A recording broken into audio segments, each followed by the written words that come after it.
Welcome to the Ad Nauseam podcast, where classical gourmands everywhere can finally get their fill. Join us for a delectable discussion of Greco-Roman civilization stretching from the Minoans and Mycenaeans through the Renaissance and right down to the present. And now, ladies and gentlemen, here are your hosts, Dr. David Noe and Dr. Jeff Winkle.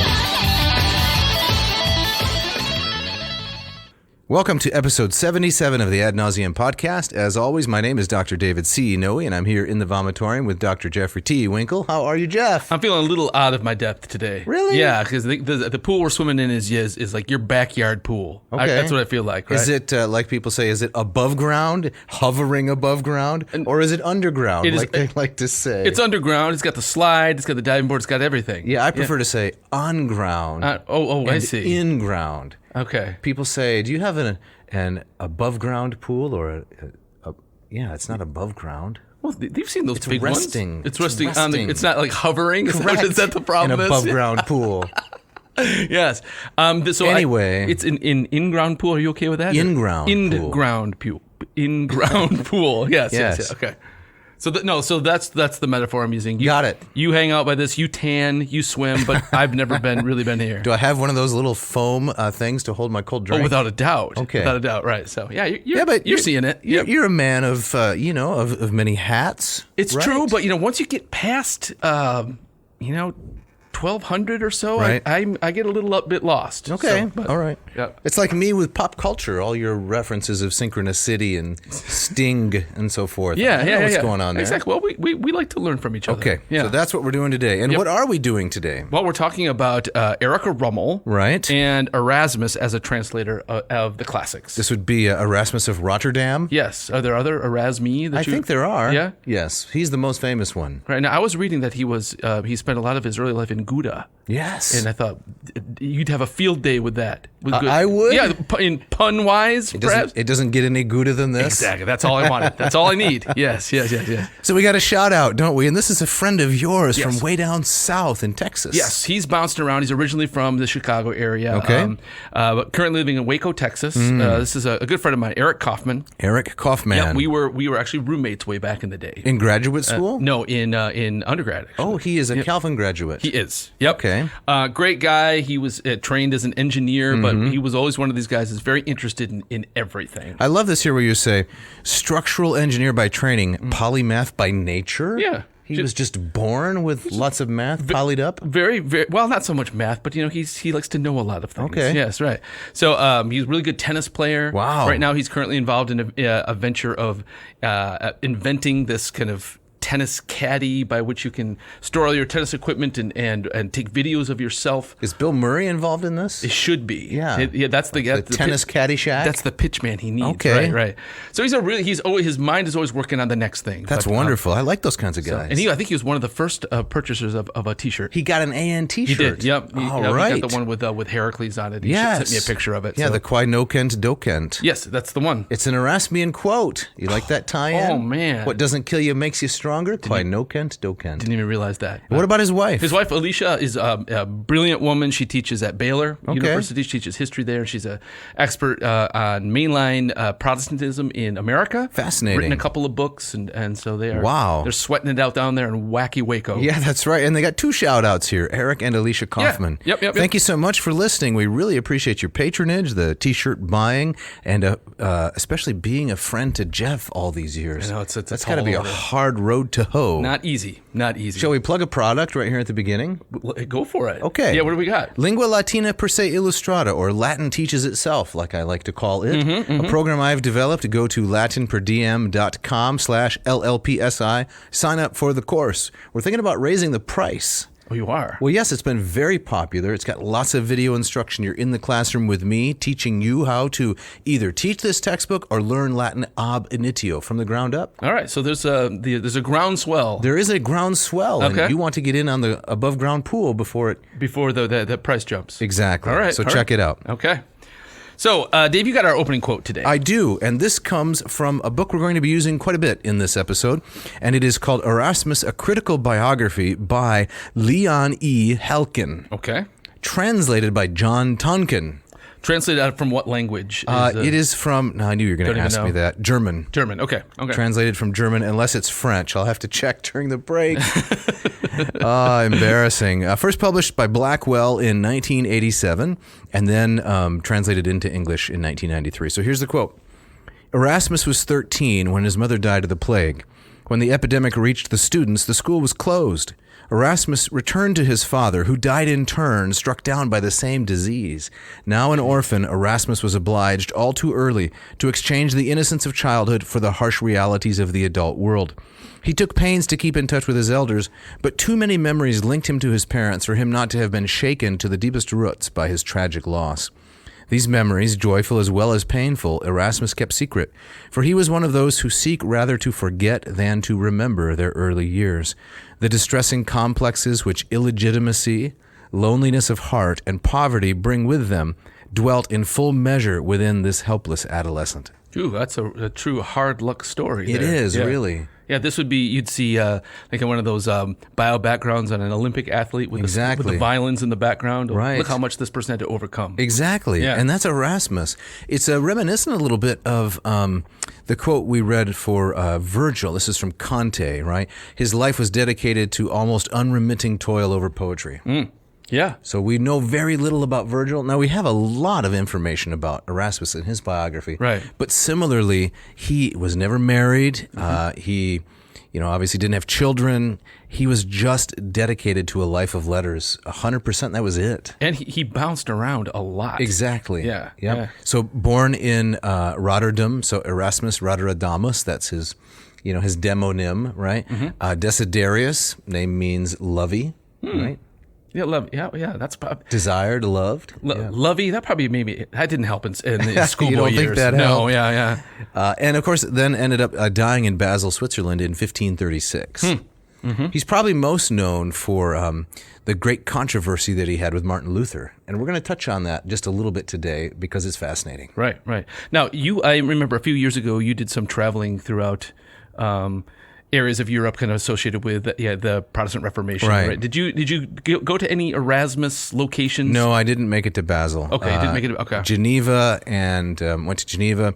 That was in 2018, just before COVID in 2020.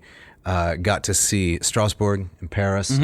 And of course, Erasmus was in Paris, right? Right. Yeah. I don't think he was ever in Strasbourg. I could be wrong about that, but never been to Basel. So didn't see. I think he's buried there. Didn't see his grave. Yes, that's right. Gotcha. Okay. Yep. Good friends with a man named Froben, a very famous printer in Basel. Not I, but Erasmus was good friends with him. Okay. And a very important individual. Yeah. So Jeff, what are we giving the audience? You like that word, audience? I do. Because the last few episodes, I've stumbled over the viewer, the listener, trying to decide. The audience kind of covers both of those. It catches right? it. Yeah. What are we giving our audience? Well, today we're going to give our audience a quick look at the methods of the most important humanist of the Renaissance. Is he really the most important humanist? Absolutely. Without a doubt. Okay. Who is a contender? Well, I don't know. I mean, sometimes you hear about this divide between there's the Northern Renaissance, That's and there's right. the Italian Renaissance, Right. and sometimes they're treated as kind of different categories. But you would say across the board. Across the board. Okay. And now he's not important in the way that Lorenzo Valla or Petrarch, the two Italians, because they really got it started. But he was the continuator, the systematizer of the project. And a Northern humanist. Right. So we're going to start off talking about a bit of his biography, That's right. his life, where the Halkin book is going to be our guide, right? And then we're going to move on to talk about this one Erika Rummel. Right. You want to just kind of say something briefly about who is this woman? Well, we're going to get into her biography a little bit too, and maybe if we can get her to actually listen to this episode, maybe we could have her on as a guest at some That'd point. be great. She is a famous Renaissance scholar, and she's written a number of fascinating books. I'm in the process of working through them. I've read two of them, Erasmus as a translator of the classics, the one that we're dealing with today, and then Erasmus as an annotator of the New Testament, his Annotationes in Novum Testamentum. But she's written a lot of other things. She's written some popular novels too, Exactly, right? yes. I haven't read those. Prolific. But prolific scholar, a very important scholar with an interesting biography. So it's kind of a twofer, with Erika and Erasmus. Yes. All right. Sounds great. And I guess part of my motivation, if I can just say, is that I admire scholars like Dr. Rummel, who works for a long time in one field, and becomes distinguished, but also has other kinds of interests like novel writing. Yeah, I'm totally with you there. And I think she's one of those many unsung heroes in academia who actually contribute something of lasting value. Yeah. And this book, Erasmus as a Translator of the Classics, you could read this 300 years from now and still learn a lot. Yeah. It's not going to just pass from the stage. There's nothing trendy about it. Very cool. No, I respect that too. Although I think that when an actor or an athlete tries to cut an album, that doesn't work. It works here in her milieu. Yes. But here's an example. Okay. So we were playing a game with a group of friends a few weeks ago, and this fishbowl game, fishbowl. You put everything in, you draw things out, and you got to guess and so forth. Yeah. So the category was American president. That was one of the categories. Okay. So one individual threw into the mix Kanye West on the theory that he's a future American president. Sadly, that might be correct. So isn't that the kind of crossover that you're talking about? I don't like that. I didn't really go for it. No, that's no good. No. But no, we're not talking about that today. We're talking about Erika Rummel and her wonderful work. Exactly. But we're going to start with talking a bit about Erasmus, his life, his background. You want to take us into that? Yeah, so we're going to use this book by Leon Halkin, right? And it's The Incredible Halkin. And we're looking in the appendix, which has this wonderful chronology. Now, those of you who like to listen to the podcast or watch it, audience members, and then you say, I'd like to read that book that they're talking about. That sounds fascinating. Yes. This one's out of print. What? Yeah, but you can find paperbacks on ABE Books and other places like that. Okay. It's got a great chronology in the back. So he's born in 1469. Right, so this makes him, 3117, makes him 48 years old before the Protestant Reformation begins. Yeah. Which is kind of what he's most well known for in some ways. Right. The old saw, Luther hatched the egg that Erasmus laid. Is that the That's old it. saw? That's the old saw. Erasmus laid this egg and Luther hatched it. Yeah. Because Erasmus brought the first critical edition of the New Testament in Greek, and that was in 1516. But they were not all they weren't hunky-dory on everything, right? No. Right. And we'll talk about that a little bit. There's a great quote about how they viewed each other. It also struck me just in terms of his chronology. He was also born kind of roughly 25 years after Gutenberg's printing press. Oh, yes. Which has a massive of course. Influence on kind of what happens in terms of literature. That's right. His career is unimaginable without Gutenberg. Right. Would have looked very, very different. Mm-hmm. So 1469, enters school in a place called Deventer when he was 9 years old, which is not really precocious. That's the typical age that a boy whose parents could afford it would go to school. Right. And start learning Latin. But as we learned, he's an illegitimate child. Yes, that's right. And it's not long after this that his parents both die. Exactly. Yes. So he's an orphan, 1484, enters the monastery, so he was pursuing the life of a monk, gets his initiation into humanism. And this means that he, is starting to study Latin and the classics, thanks to the work of Lorenzo Valla and Petrarch and others who came before, Bracciolini and, the Italian famous individuals. Mm-hmm. So ordained as a priest in 1492, travels around a little bit, eventually ends up in 1495 at the College of Montaigu in Paris, and he pursues courses at the Sorbonne. Okay, all right. You like how I said that? Sorbonne. Yeah, very nice. Sorbonne, as I used to pronounce Sorbonne, yeah. Who is Sorbonne? What happened to her? You ever been to the Sorbonne? I've never been to Paris. No. I would like to go there someday. Have I been? You just said you were. I thought the audience would remember that. Yeah. Okay. Did you go to the Sorbonne when you were there? I walked around the Sorbonne. Okay. What'd you think? Meh. In my own readings of Erasmus is that letters of his survive where he complains a lot about his teachers.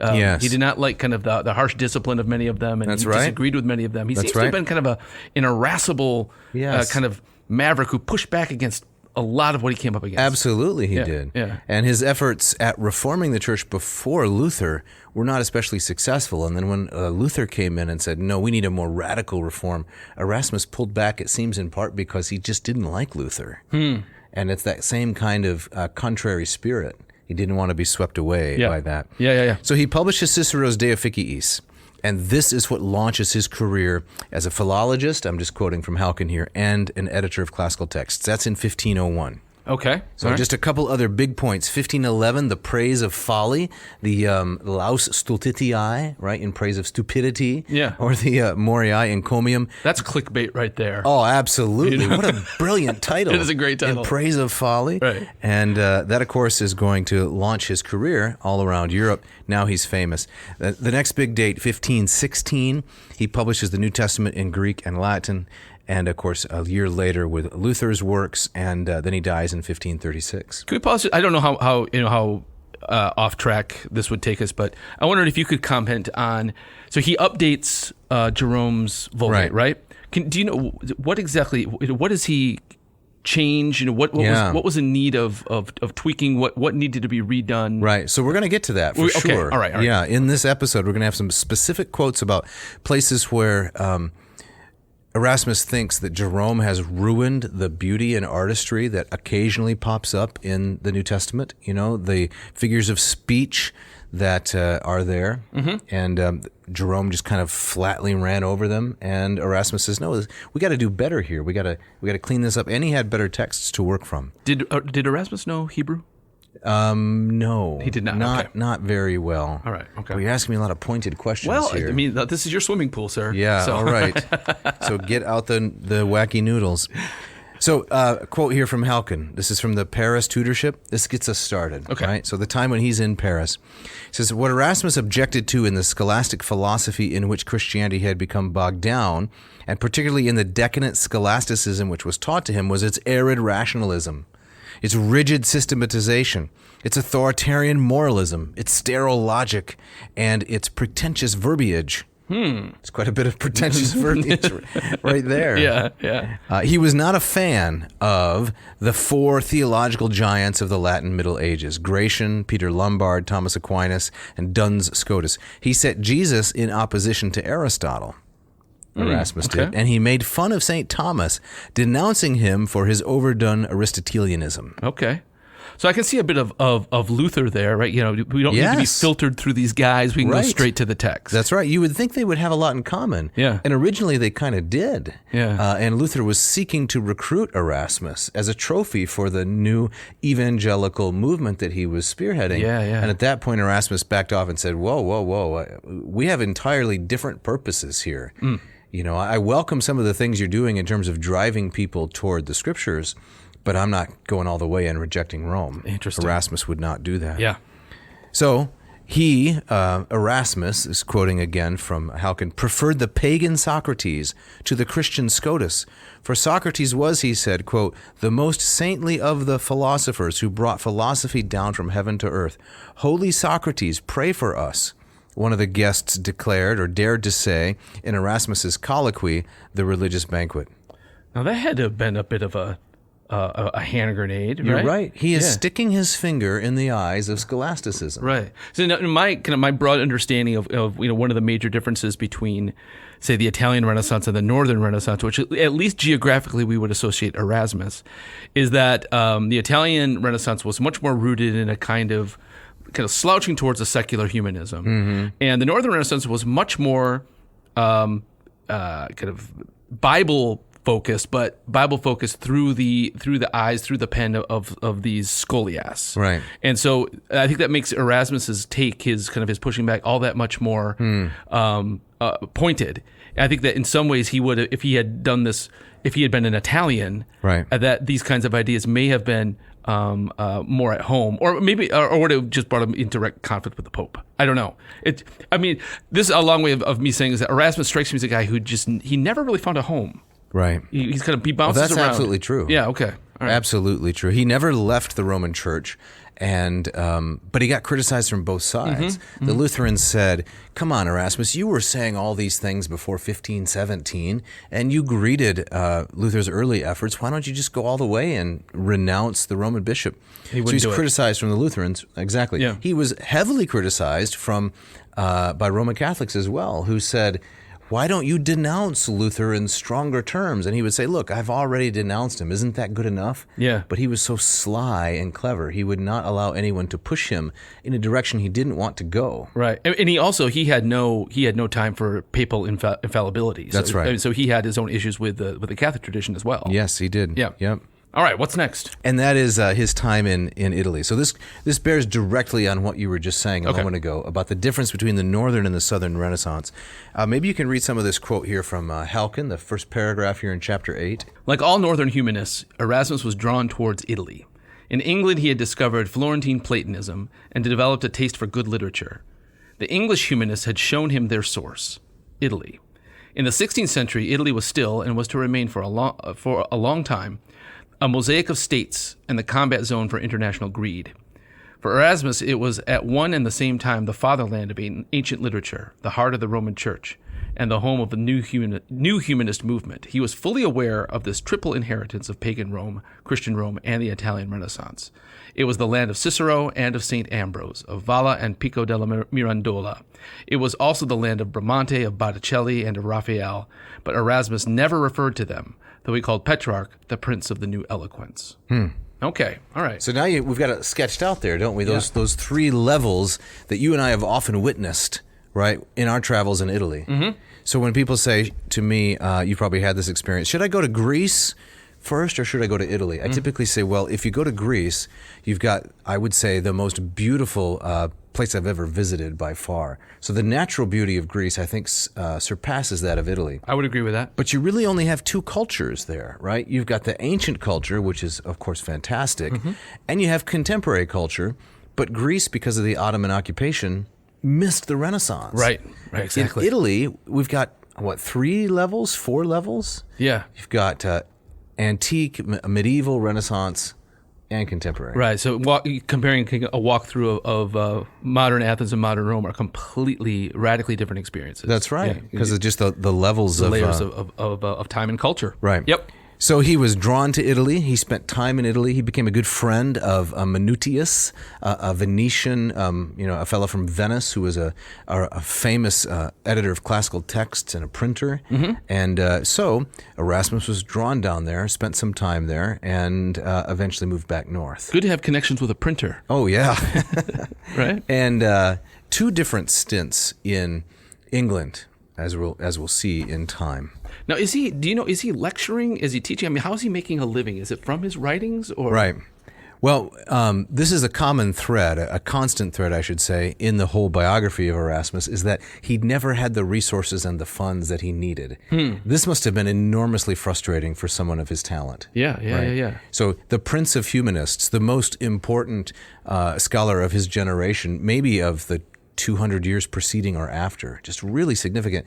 And he's always scraping by. I mean, I have to think that if he was maybe a slightly more easygoing guy, he could have found a professorship somewhere and could have settled in and done his thing, but that's not who he was. No, he did get patrons. He was patronized by Henry VIII, the guy with the giant turkey legs. Yeah, of course. He carried him in both hands everywhere he went. I think so. When he wasn't beheading wives. Right. Yeah. But he just...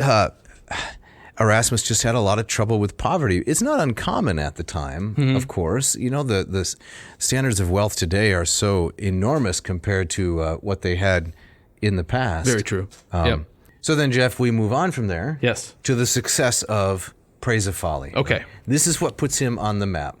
And so this work comes out, and as Halkin says, the Praise of Folly had vigorously expounded what the crying abuses of the church owed to the decadence of the papacy and the negligence of the episcopate. Within the faculties of theology, nevertheless, it was not so much the praise of folly as the addition of the New Testament which caused a scandal. So that was in 1516. Okay. Right, when Erasmus came out with the first critical edition, really, of the Greek New Testament, the Novum Instrumentum. Okay. And there were a lot of individuals who were competing to be this guy. There were a number of French scholars, Guillaume Boudet and Jacques Lefebvre de Teple. I can't pronounce French to save my life. But Erasmus was the first really to get to the mark in 1516. Okay, so he wins this race. All right. That's right. So now he presents to scholars all across Europe the opportunity to compare the Greek text with Jerome's Latin edition and to find mistakes. And also, Erasmus gives a new translation in Latin of the New Testament. Okay. This is groundbreaking. Yes. This is the egg, you might say, which Erasmus laid and Luther hatched. Okay. At least according to the old rendition. Right. So now he's famous as a philologist. That's right. Was that more of a focus going on in the north than in Italy? No, I don't think so. I just think that in the south, in central and northern Italy, the stakes were a lot higher for engaging in these kinds of activities, especially after 1517. Oh yeah, right. Because if it's true that the humanism and reform go together, and this is a really complicated subject.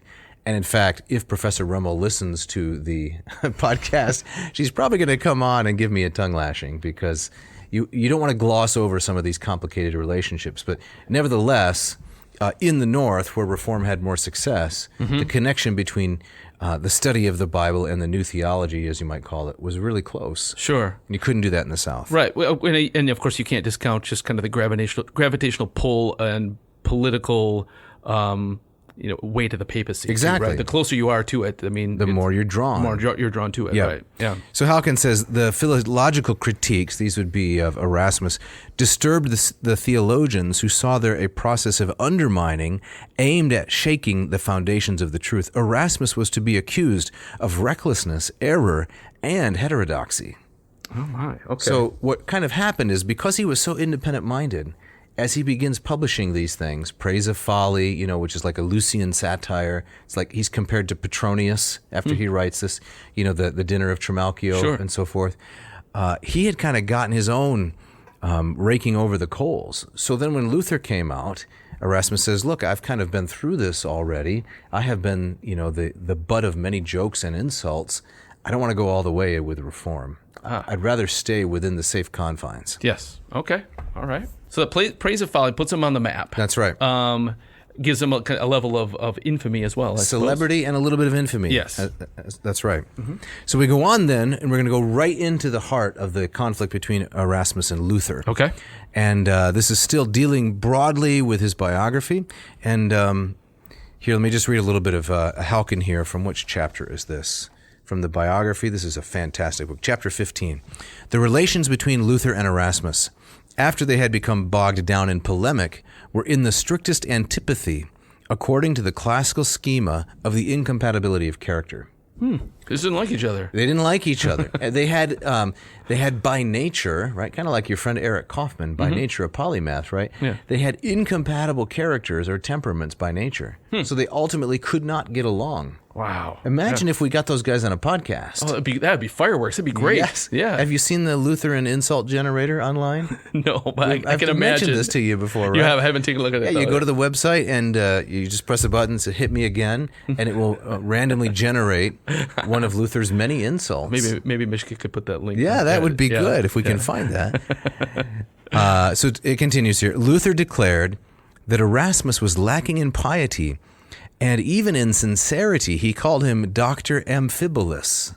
Dr. Amphibolus. Yes, like he's a frog. He lives on land in his above ground pool. Yes. He lives in water in the underground pool. Erasmus has it both ways. Dr. Amphibolus. Oh man, that sounds like a Marvel villain. You think so? Dr. Amphibolus. That's good. Speaking of Marvel villains, did you see not the ultimate Superman, but the penultimate Superman with Jake Gelatinous? What's his name? Jake Gelatinous? Isn't he Spider-Man? No, Jake Gyllenhaal. Isn't that Gyllenhaal? Right. Okay. I confuse him with Tobey Maguire. Easily done. Yes, yeah. Anyway, he was Superman? No, that's DC. Okay. No, Jake Gelatinous was in the penultimate. He was in the penultimate Spider-Man playing Mysterio. Oh, the guy who wears the fish bowl on his head. I did not see it. Well, you didn't miss anything. Okay, right. They didn't do it well. But there's your Dr. Amphibolus. Jake Gelatinous. Yes.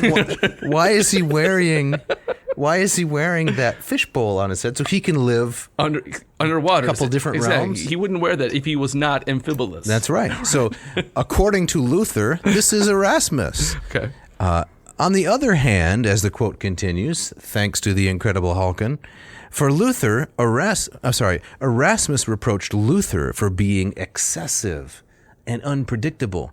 Where's your Aristotelian moderation? In other words, he called him Dr. Hyperbolicus. Oh, yeah. I was wondering if he had a good comeback. He did, yes. Dr. Hyperbolicus.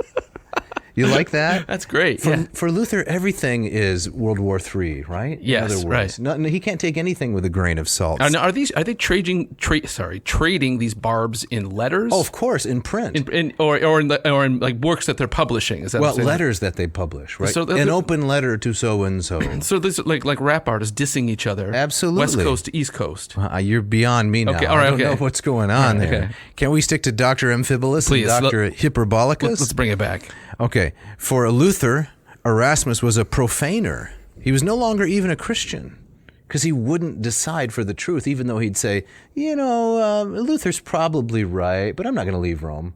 Okay. That's kind of Erasmus's attitude. Right. And Luther says, hey, it's a fish or cut bait. It's dude. showtime. Yeah, okay. It's do or die. Yep. For Erasmus, on the other hand, Luther was a blasphemer who adorned himself improperly with the evangelical label.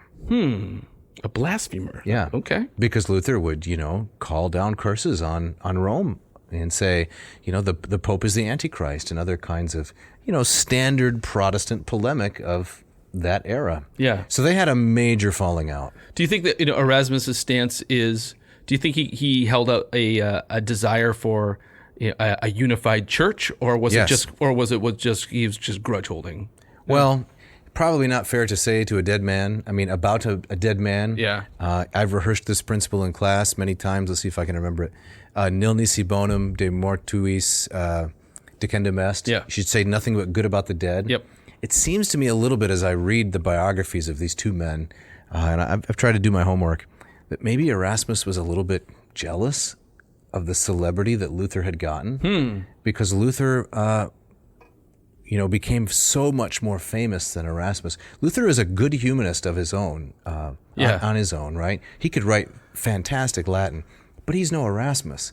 In fact, the only guy who could claim a kind of Erasmian level of eloquence was Luther's close friend and successor, Philip Melanchthon. And in fact, Melanchthon was a good friend of Erasmus, and I think that Erasmus was personally aggrieved that Melanchthon sided with Luther against him, right? Because Melanchthon was a brilliant author. His Latin is just phenomenal. Yeah. And he said, no, I'll stick with the bombastic Dr. Amphibolus. I'm not going to go with Erasmus, the more refined individual. Interesting.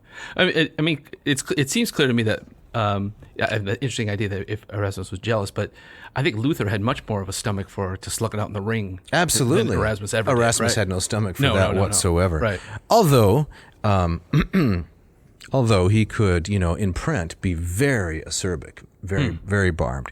Maybe just this last quote here from this chapter, and then we'll wrap up this portion. Okay. The expression clean sweep graphically describes Luther's radical manner, by which he eliminated everything, apart from the Bible and the Fathers, which hampered the development and expansion of his ideas.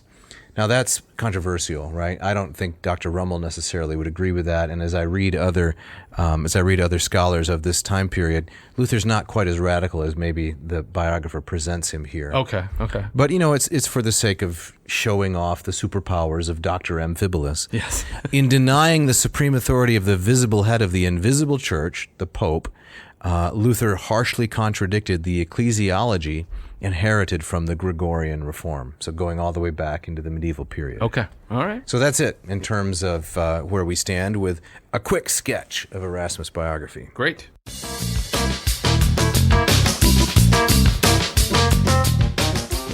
This episode of Ad Nauseam brought to you by Hackett Publishing. For the last 50 years, I believe this is exactly their 50th year. Absolutely. Of operations from Cambridge, Massachusetts, and Indianapolis, Indiana. What has Hackett been bringing to the public? Well, they have been bringing independent academic book publishing for these past 50 years. They just launched a new website, and as part of the launch, the anniversary celebration, Yes. They are giving anyone who orders $50 or more from the website a free Hackett tote bag. I want a tote bag. You do? I do. So when you and Mrs. Winkle celebrate an anniversary, is that what you do? You buy her a tote bag? But I buy things, then we tote them around. Okay. Yeah. They have a broad range of new classical studies titles coming out. The Essential Greek Historians by Stanley Burstein. They got a new edition of Aeneid, Book 7, with extensive revisions and additions. They've got, what else they have coming? That edition of the Frogs that you like? Oh, yeah, yes, exactly. Yeah, Peter Meinecke. Yes, Yep. that's right. Yep. And they've got the Essential Thucydides coming out on justice, power, and human nature. And you know that Erasmus, the subject of this episode, translated a lot of Lucian, right? The Greek author. Yes. They've got a new edition of 3 Menippean Fantasies coming out by Joel Relihan. Fantastic. I love Lucian, right? That's got to be an upcoming episode for us. Yes, we'll have to do that. Right. And if you go to the Hackett website right now and you enter the word Erasmus into the search bar, 2 titles will pop up. First is a free edition. You can download it for free. The Bryn Mawr commentary on the Laus Stultitii, The Praise of Folly. Yeah. A PDF. It's fantastic if you want to read the work in Latin, and why wouldn't you? Yeah. No, that's a confident company if they're just giving stuff away. They are just giving stuff away. That's the generosity. And if you want to read more about the conflict between Erasmus and Luther, they have 1 volume devoted to the subject on the battle over the will.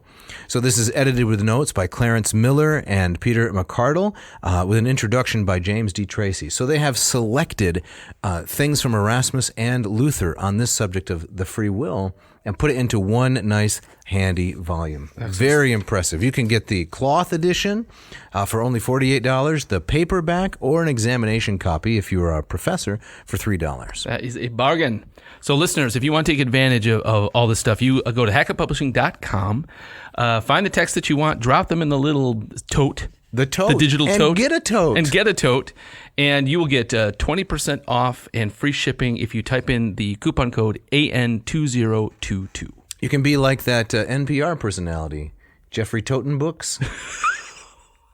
Am I close? You're close. Did you just bring that? I just thought it up right Not now. bad. That's not bad. All right. No, it's pretty bad, but I did just think it up. Okay. This is how I always excuse bad jokes. Yeah. Right? But they just came to you? I didn't plan them ahead. Right, exactly. Right? Yeah, right. You had no choice. I'm but an to share unbaked pie, basically. them. So don't hesitate. Go check it out. Yes. Also, this episode is brought to you by Ratio Coffee.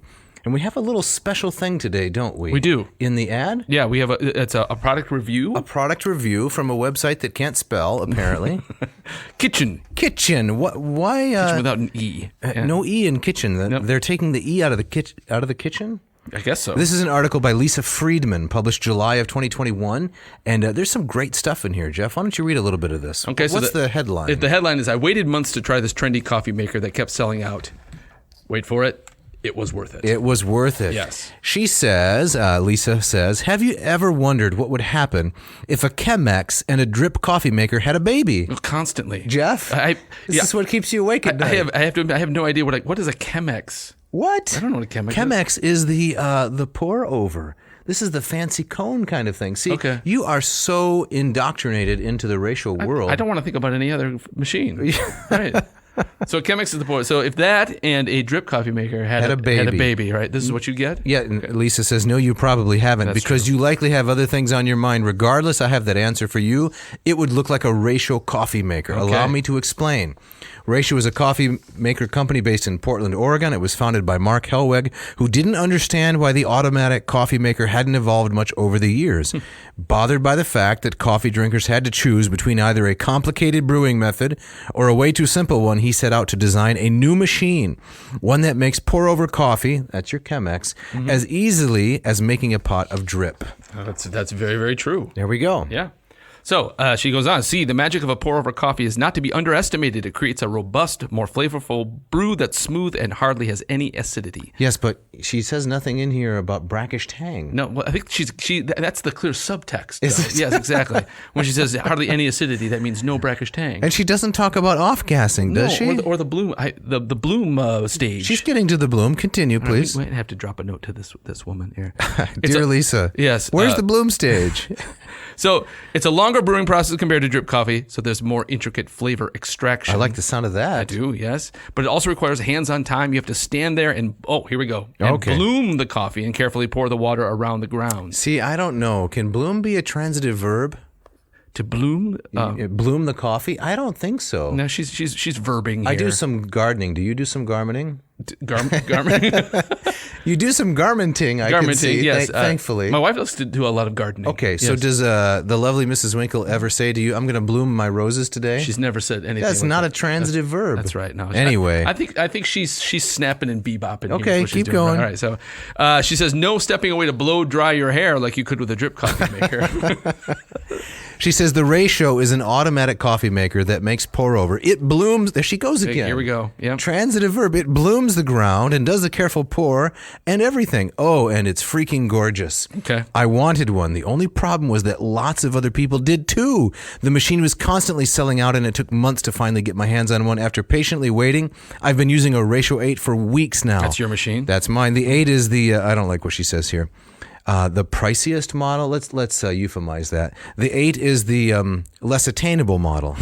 Okay. And there's also a smaller Ratio 6. That's the one that you have, I do, right? yeah. Which has a slightly different look to it. Yes. Oh. So if listeners or audience, if you don't take our word for it, take it from Lisa here. Lisa Friedman. Yep. She tells you. She's all over it. She loves it. We love it. Okay. Great stuff. So if you want to get one of these great coffee machines, which are now available, Jeff, what does the audience member need to do? They need to go to ratiocoffee.com and you can get the offers both for the 8 and also for the 6. That's right. And if you type in the coupon code ANCO. Drop it in your Hackett tote bag. Yep. How much do they get off? They get 15% off. 15.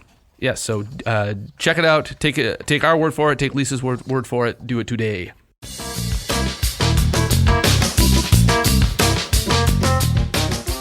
All right, so Dave, as we get back into it, we're going to talk more about Erasmus's life, or we're going to get more into kind of his the nitty-gritty of his work. Well, we're going to talk first about Dr. Erika Rummel. Okay, yes. And then we're going to get into the nitty-gritty, right down into the particulate matter, the rudera, if we can drop a little Latin. The nittis-grittis. There you go, Yes. of Erasmus and what he did as a translator. Okay. So let's start out by sharing a little bit with the audience about this fantastic scholar, Erika Rummel, who wrote this amazing book. Jeff, what do we know? All right, so this comes from erikarummel.com. Sounds like an authoritative source. I would say so. And she writes, she says, well, I thought a doctorate in classics would be a great help in talking about pursuing what her interest. Right. So I enrolled at the University of Toronto and I wrote my thesis on Greek philosophy to the background music of 2 crying, toy-throwing, dinner and love-demanding kids. Whoa. Man. That's like you, except you got 3. I got 3, but I didn't have them while I was writing my dissertation. No. It makes me, I feel embarrassed for complaining as I did back then. I had nothing going on. We all have a lot to be embarrassed about. I have a photo Mrs. Noe took where I'm trying to finish my dissertation. Yeah. And one child sitting on one knee, and I'm holding the baby in the other knee. In my arm. Yeah. Holding the baby in the knee. I'm wearing an Incredible Hulk T-shirt that somebody gave me. Yeah. Oh, that's great. I want to see this photo. So you can relate to this a bit. Well, I mean, Mrs. Noe did most of the work with the kids at that stage. They were so small. But it's... But let's be honest. Most people writing dissertations have multiple barriers to overcome. Lots of challenges. That's true. She goes on. Over the next decade, I worked for the University of Toronto Press on a project to publish the works of the 16th century humanist Erasmus. It was great, except that my husband was transferred to Argentina, which meant a long commute for me. Oh my God, she's serious. She commuted from Argentina. That is a long commute. I hope it was by airplane. Sheesh. Yes, you may call me crazy. I kept my job and commuted. My routine was 3 months up north, 3 months down south. Did I mention that we had small kids? Those were chaotic years, but I managed to publish my first short story and taught courses on Renaissance history at the University of Toronto. After we resettled in Toronto, I was hired by the Department of History at Wilfrid Laurier University in Waterloo, a much shorter commute than to Argentina. But ching. Nice, Dr. Rummel. Those were the publisher parish years. I performed like a trained monkey, putting out a book a year. My goodness. Do monkeys do that? Oh, man. How many monkeys does a book put out? Whoops. How many books does a monkey put out?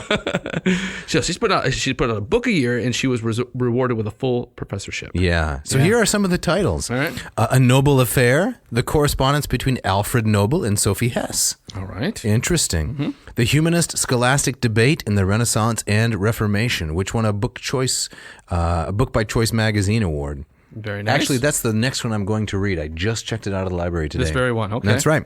Another one, the case against Johann Reuchlin, a religious and social controversy. Now, Reuchlin was the uncle of Philip Melanchthon, if I'm not mistaken.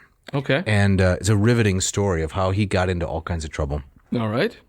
And then we have Jimenez de Cisneros, On the Threshold of Spain's Golden Age, a book just entitled Erasmus. Yes, and then maybe the best title, Yes. You want to read that one? Oh, yeah. Scheming Papists and Lutheran Fools, 5 Reformation Satires. That sounds good. Yeah, that does sound good. Yeah. And she's the author of 2 novels. Yeah, so then when we were talking about, she swims in many pools herself. That's so, right. Is that going to be the abiding metaphor, the whole episode? I'm almost done with it. All right. So 2 novels, one entitled Playing Naomi and the other one called Head Games. All right. Also the title of a song, right? Of a great Foreigner track. Is that Foreigner? Foreigner, Head yes. Games, it's you and me, baby? You got it. Is that how it goes? That's right. All right. All right, Dave, let's talk about this book, this Erasmus as a translator of the classics. Where do we start here? Well, the book is a brilliant book, as I've said. Also out of print, but you may be able to find, if you're an interested audience member, you may be able to find an edition used somewhere. It's fantastic. I was able to pick one up.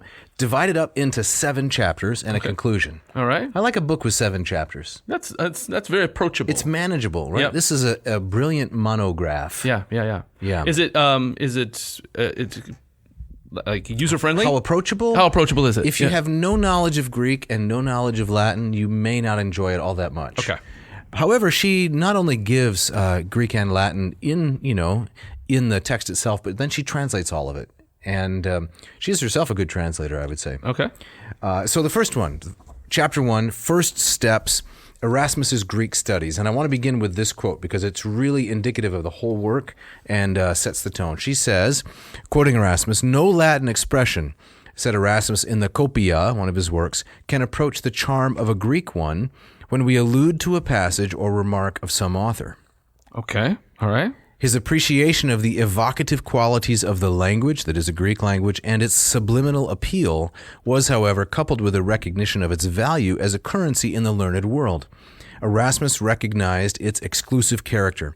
Greek could be used as a password to establish instant rapport between scholars or as a secret code to keep the uninitiated at bay. Okay. You like that? I like that a lot. Yeah. That's very nice. To know Greek meant to belong to an inner circle, and Erasmus embarked on his studies seeking both a literary experience and a place among the acolytes of new learning. Okay. Yeah. When I was doing some background reading, some author mentioned that when Erasmus was coming up through school, Latin was still kind of the language of the day, and Greek was just starting to be taught at levels below the university. That's right. Yes. So it was still. So as you're saying, it was a mark of being supremely educated. Yes, you were in the inner sanctum. Yes. Yeah. Yep.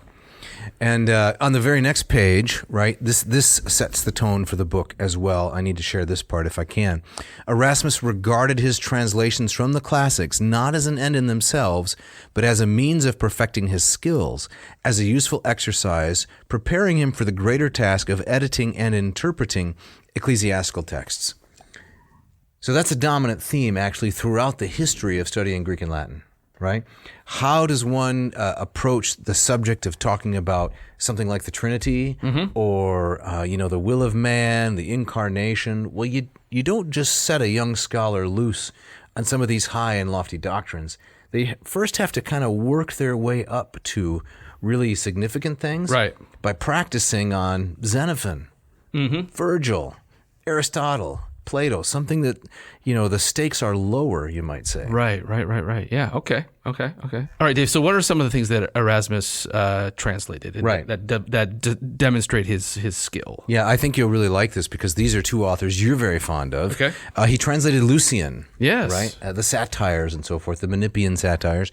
And he translated a lot of Euripides. Oh, really? I know Euripides is probably your favorite tragedian, He right? is. Yeah, without a doubt. That's right. And Erasmus, this is again going from Rummel's book, page 28. So we're up into chapter 2, the years of apprenticeship, when he was just a Padawan, you might say. Got to work a little bit of pop culture in there, and nobody will listen. Nice. Yes. Erasmus was acquainted with the works of at least 2 of the advocates of liberal translation, Lorenzo Valla and Leonardo Bruni.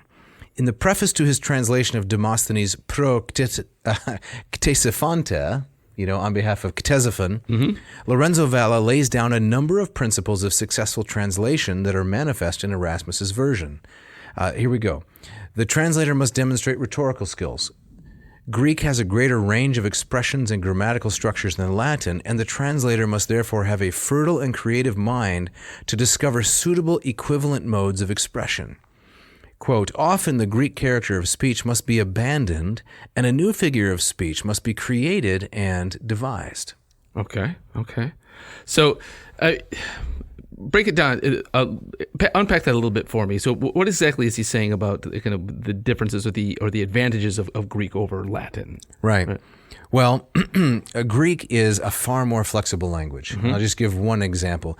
Greek has a participle for the verb to be, right? Einai. Yes. And so because of that participle, you can have a broader range of nuances than is easily achieved in Latin. Okay. Latin has no present participle for the verb esse. Now, it was developed later during the medieval period because people said, hey, we need a participle like the Greeks have.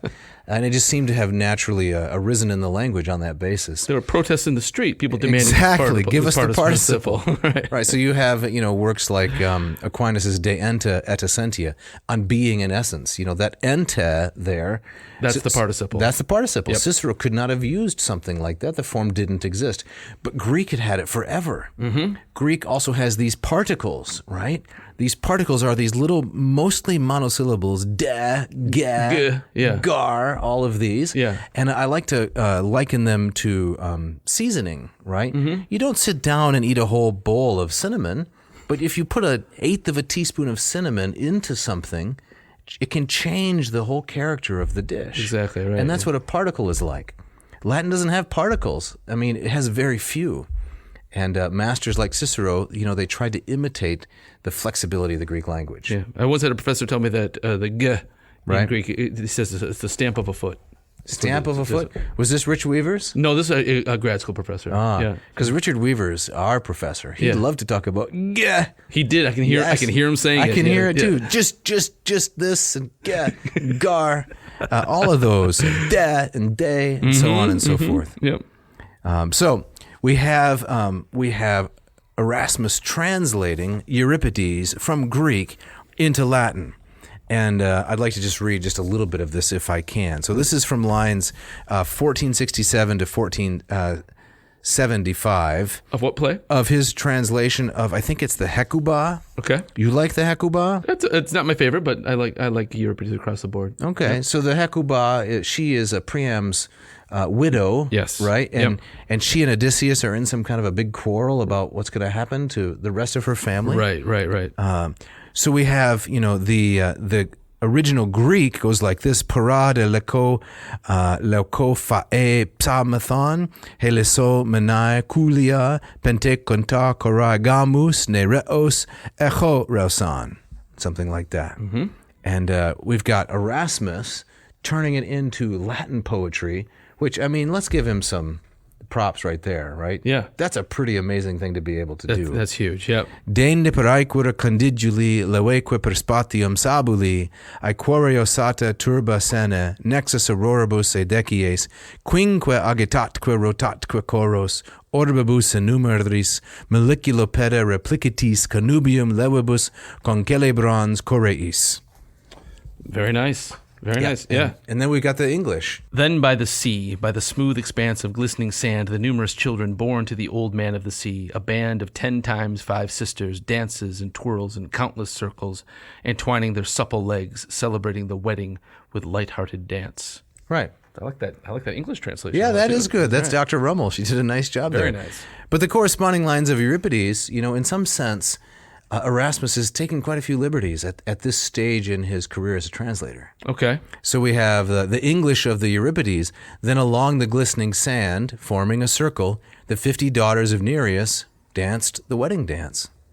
It's quite simple by comparison to what Erasmus gives us in Latin. Okay. Now, did Erasmus ever translate anything into his native Dutch? Well, it struck me one of the differences between him and Luther translating things into German. That's a good point. But he seems to be mostly translating into Latin. Yeah, so Erasmus was an educated man and therefore didn't deal with a vulgar tongue. Ah, okay. Is that what's going on? Okay. All right. I don't know. All right.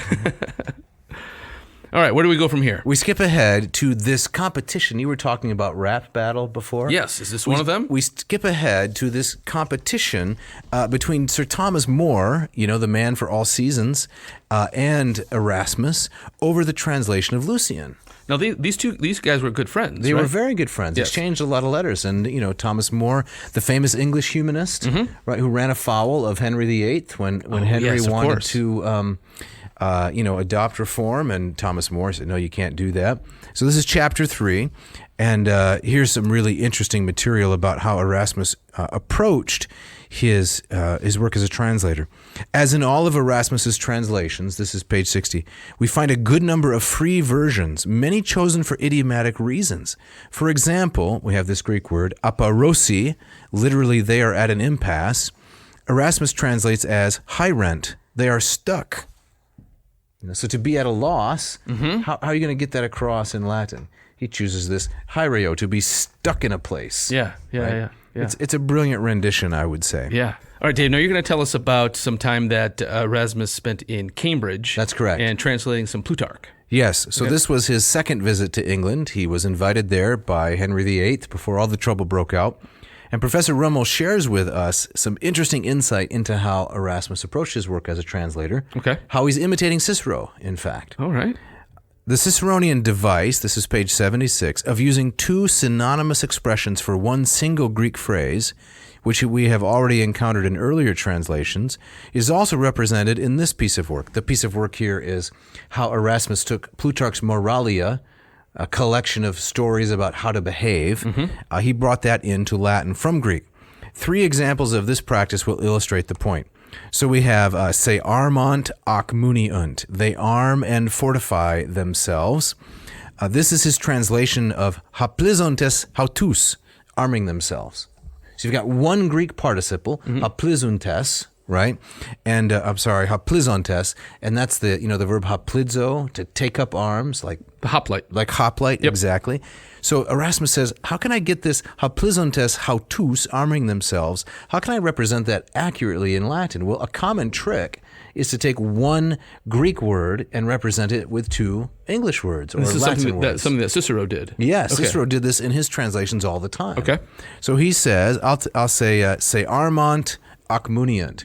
And you have to do that because if the word in the source language is rich and has nuances that no one word in the target language will capture, you have to just kind of spread it around a little bit. You got to unpack it. Exactly. Yep. All right. Another example, we have excitat et movet. He shakes up and moves. So this is Erasmus's translation of the one Greek verb kine. He moves. The verb kineo, like kinetic energy. He sets in motion. Yeah. So how are you going to get that across from Greek? Because it's a pretty rich, pregnant verb. How are you going to get that across into Latin? Well, we'll just represent it with 2 different words. Gotcha. Okay. So this is all from Plutarch. Yes. All right. Yep. So when he's taking Plutarch from Greek into Latin, now we come to chapter 5. Chapter 5. All right. What's going on in chapter 5? Chapter 5, as you can see from the title. Yes.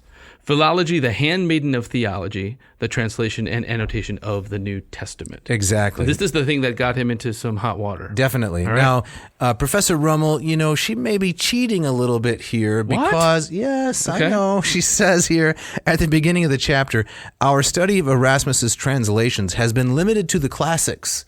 After all, that's the title of the work, right? Yes. Erasmus as a translator of the classics. She Yes. says, but any examination of his methods and techniques would be deficient if it neglected his most significant contribution to philology, the translation of the New Testament. So you say she's cheating here by throwing this in. Well, it's not exactly cheating, but obviously everybody wants to know, well, how did he handle the New Testament? Right. We've seen how he handled Lucian and Plutarch and these other classical authors. Yeah. So she finds, what I would say is a plausible excuse, a good reason to slip some of this in here. It's almost like, while we're here, Exactly. we might as well stop for donuts. That's right. Yeah. So she says, page 92, in reviewing the aims of the translator, Erasmus emphasized 3 elements: clarity, purity, stylistic appeal. Okay. So that's the takeaway, right? From the whole book, you might say, what did Erasmus think was most important in a translator? Clarity, purity, so don't introduce any foreign elements, and the style has to be appealing. Yeah. Right? Okay. All right. So now is this where he's updating Jerome? And, Precisely. okay. This is where he's criticizing the Vulgate, right? And this is what gets him into the hot water, right? He's an advocate of error, maybe. Some of his more conservative, or what you could even call reactionary opponents, they would say, you are undermining altogether the basis of the authority of the Christian faith. Right. Now, he didn't accept that, but we have this great quote from Rummel. In one case, for instance, Erasmus noted that the translator of the Vulgate had ruined, quote, ruined the beauty of prosonomasia, it's kind of wordplay, and enantiosis, which is apposition or opposites, by translating these two participles, eis erchomenon and ex erchomenon. So there's wordplay here, right, in the New Testament. Eis erchomenon, going into a place, and ex erchomenon, coming out of a place. The Vulgate translates them as ingreditur and procedit, respectively. So you lose the wordplay. He loses the wordplay altogether. So Jerome is trying to be so strictly careful with the meaning that, according to Erasmus, he completely glosses over the wordplay that's involved in the New Testament. Now, just a quick kind of chronological note. So by this time, Jerome's translation has been around for about 1,000 years, right? Absolutely. Right. So it's reached kind of almost a notion of kind of biblical authority. Definitely. Like almost like Aristotle has this kind of its stranglehold. Definitely. Right, okay. Yeah. And it becomes canonical, if I'm not mistaken, at the Council of Trent. It becomes the authoritative text. Okay. Superseding even the authority that would be granted to the Greek and Hebrew versions. So interesting. Yeah. So one more little quote here. Elsewhere, Erasmus expressed regret that, quote, the charm of the Greek figure contained in poimne and poimein, which is a sheep and shepherd, is lost in translation. Says Erasmus, the author of the Vulgate had used ovum, right, and which means the sheep, and pastor, whereas a different choice of words, ovila, this is the sheepfold actually, and opilio, would have duplicated the Greek figure and reproduced the sound effect. That's a really difficult needle to thread. Oh, absolutely. Yeah, but I mean, he's Erasmus. He's Erasmus. He can do it. Dr. Right? Yeah. Amphibolus. Right. He can do that. So he makes Jerome look like a crusty old dean. In some spots, Yeah, okay. I mean, who can't help but admire Jerome's accomplishment? Of course. He translated the whole Bible, the first one to do it in an authoritative way. But Erasmus launched the project of taking shots at Jerome. And for the rest of the 16th century, everyone else did as well. People like Beza and Castellio, here we can fix Jerome a little bit. He's off the reservation. So again, Erasmus he's laying eggs and other people are hatching them. Absolutely. That's the metaphor. Gotcha. So we got to wrap it up here pretty soon, don't we? We're up against it. Yep. So just maybe the last concluding quote we want to get from this. Erasmus, this comes from the conclusion of Dr. Rummel's work. In a letter to the French humanist Germain de Brie, not the inventor of the cheese, I don't think. Okay, I got excited for a moment. Okay, but cheese is coming up later in the episode, isn't it? It is, yes. Erasmus encouraged scholars in general to translate the classics. Among the authors he particularly recommended were Aristotle, Plato, Herodotus, Thucydides, and Plutarch. Erasmus was careful to add that existing translations should not deter scholars from trying their hand at a particular work. There was always room for improvement. And now we skip right here to the end. Despite the success of his compositions, page 136, Erasmus revealed fundamental misgivings about the task of translating. The process had inherent limitations. No matter how faithful and accurate, a translation could never take the place of the original or fully compensate a Latin reader for his lack of Greek. Erasmus lamented the state of education that compelled him to provide translations. Now, here's the great optimism. You want to read this last portion here where you see this kind of Erasmian optimism breaking out? How fortunate is our generation in which we see Greek coming to life again everywhere. The neglect of Greek brought with it the universal decay of all sound learning and all elegant authors. We may hope that equally its revival will make them flourish too. Yeah.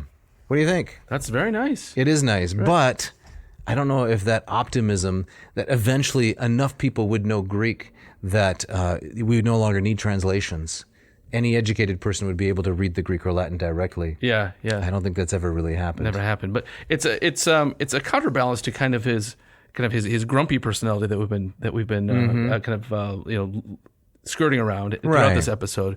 I mean, I found one interesting detail about his life is that he apparently took as a personal Latin motto, concado nulli, I yield to no one. Yeah. That's like the Tom Petty song, right? Which one? I won't back down. I won't back down. Do you like that as a translation of I won't back down? I like that. Concado nulli. Exactly. Like, so, he's saying, yeah, and it was kind of like, I'll poke my finger in anyone's eye. Exactly. And I'm not going to. But this is very kind of like looking towards the future. Absolutely. And you were also saying that, he was saying that, don't let a bad translation stop you. This should encourage you to go on and try it yourself. And Absolutely. So there was that element to him as well. That was more generous. Right. Yeah. So are we with Dr. Amphibolus or Dr. Hyperbolicus? See, I got to go with Amphibolus. You got to go with Amphibolus. Apparently, some have translated that as a slippery eel. Which one? Amphibolus? Amphibolus. Nice. Yes. Yeah. My daughter, for some reason, is fascinated with Erasmus. Really? Yes. My 10-year-old daughter. Oh, wow. She likes to read stories about Erasmus and so forth. Yeah. And she said, is it true, Dad, that Erasmus was a slippery eel? So, I'm still working on that. I'm we're working through that? Yeah. Still trying to figure that out. All right.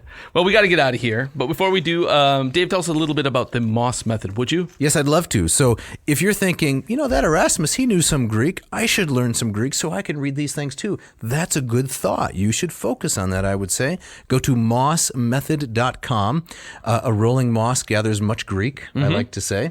And check out the program I've developed to take you from Neophyte to erudite. Thank you very much, Dr. Winkle. For $299, you will get my 40 lessons, those are video lessons, 25 hours of Greek instruction. You get 40 assignments, 6 quizzes, 2 exams. There's really no reason not to know Greek after you launch into it this way. And there's some free stuff on the website as well, tons right? of free stuff. Okay. Lots and lots of Greek lessons I've thrown You're like up there. Hackett, just giving it away. Well, I'm no Hackett, let's say. all right. I'm doing what I can. All right. Thanks to Hackett, I can continue to do it. Excellent. All right. So we got to thank some people. Definitely. Mishka, our editor, as always. Scott Van Zen, Ken Tamplin for the great music. The great music. We got Agricola here in the studio. As on top of things, as always. Good comments, the lighting, the videography. Check out the YouTubes, right? Of course, yes. You can look at, you search under Ad Nauseam, don't forget Yes. the V. YouTube.com/adnavseam. Yep. And you can watch the video version. I think we got, about 7 episodes, 8 episodes up now? Yeah, we're slowly building it up. Absolutely. If you would like to subscribe to the channel, either the YouTube channel or maybe on Spotify or Apple iTunes, we would really appreciate that. Leave a review. You can now review us on Spotify. You can send hate mail to Jeff. Something I recommend. Send it to jeff@adnauseam.com. Don't forget the V. And if you want to talk about above ground pools with Dave, just jot a note to dave@adnauseam.com. Come on in. The V. Yes. The water's fine. That's right. So what do we have for next week, Jeff? I'm not sure exactly. We were kind of bouncing around a couple of ideas. Yes, we were. Where are we leaning for next week? Well, we're going to have to see, I guess. It's going to be TBD. Okay. Right? To be determined. It can't be TBA. Because if it was D, we would A, right? Exactly. Right. Okay. Yeah. Right. Yeah. So we're bouncing around some ideas. Right. They're both exciting. We just got to land on one. That's right. Yep. Got to come to rest. And I believe, Jeff, you have the gustatory parting shot that promised cheese. Yeah. Go ahead. But this is from one Alyssa Nutting from a book called Made for Love, and she writes, "Melted cheese is a culinary veil, a foxhole where mediocrity can hide." That describes my nachos. Oh, that's no Gouda. No, that's no Gouda. Thanks for listening. Thanks.